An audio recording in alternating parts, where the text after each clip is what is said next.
Request ਤੁਹਾਡੇ ਅੱਗੇ ਭਰਾਵਾਂ ਦੇ ਅੱਗੇ ਕਿ ਸਾਡੀ ਬੱਚੀ ਨਾਲ ਤਾਉਣ ਕੀਤਾ ਜਾਵੇ। ਬੱਚੀਆਂ ਦੇ ਹੱਥ ਤਾਂ ਕਹਿੰਦੇ ਨੇ ਕਿ ਵੀ ਖੁਦਾ ਆ ਜਾਂਦਾ। ਬਿਲਕੁਲ ਬਿਲਕੁਲ। ਤੇ ਮਿਹਰਬਾਨੀ ਕੀਤੀ ਜੇ ਰਿਕੁਐਸਟ ਹੈ ਸਰ ਤੁਹਾਡੇ ਅੱਗੇ ਕੋ ਬੱਚੀ ਨਾਲ ਤਾਉਣ ਕੀਤਾ ਜਾਵੇ। ਅੱਜ ਤੁਹਾਨੂੰ ਸਲਾਮ ਪਹੁੰਚੇ। ਮੈਂ ਨਵੀਦ ਮਸੀਹ। ਅਸੀਂ ਅੱਜ ਬੇਟੀ ਨੂੰ ਪਿੰਡ ਤੋਂ ਲਾਹੌਰ ਲੈ ਕੇ ਆਏ ਤਾਂ ਕਿ ਫਰਨੀਚਰ ਲੈ ਸਕੇ।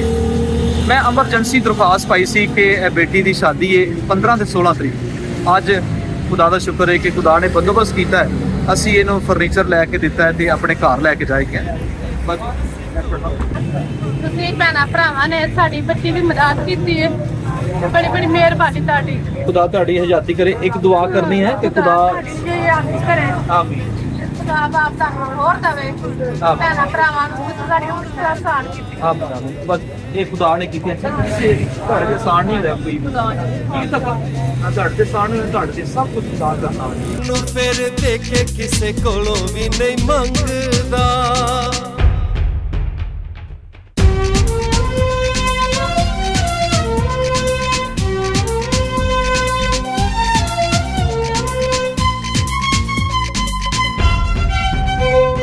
ਰਾਜਿਆਂ ਦੇ ਰਾਜੇ ਦੇ ਸਵਾਗਤ ਲਈ ਯਰੂਸ਼ਲਮ ਜਿਹੜੇ ਆਏ ਨੇ।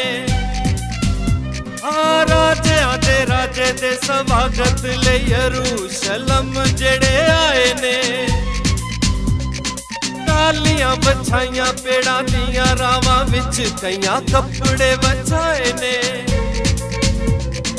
ਗੂੰਜਿਆ ਹੋਸ਼ਾਨਾ ਵਾਲਾ ਨਾਰਾ ਜਿਹੜੀ ਗਲੀ ਚੋਂ ਉਹ ਲੰਘਦਾ।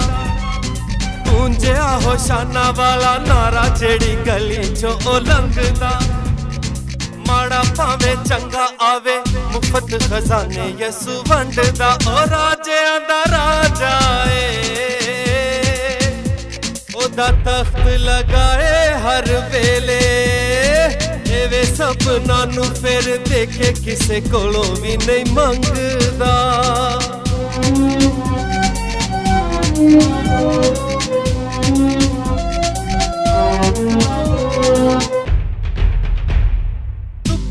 ਲਾਚਾਰ ਕੋਈ ਪਾਪੀ ਭਾਵੇਂ ਥੱਕਾ ਹਾਰਾ ਯਿਸੂ ਕੋਲ ਆਇਆ ਏ।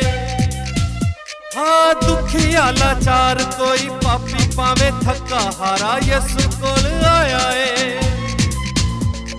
ਮਿਲੀਆਂ ਸ਼ਫਾਵਾਂ ਨਾਲੇ ਆਪਣੀ ਹਯਾਤੀ ਵਾਲਾ ਸੁਖ ਚੈਨ ਪਾਇਆ ਏ।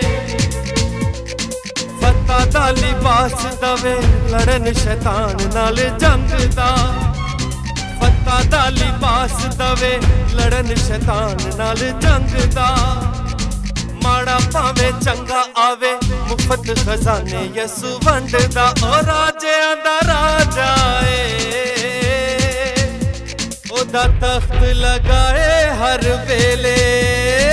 ਐਵੇਂ ਸਭਨਾਂ ਨੂੰ ਫਿਰ ਦੇਖੇ ਕਿਸੇ ਕੋਲੋਂ ਵੀ ਨਹੀਂ ਮੰਗਦਾ।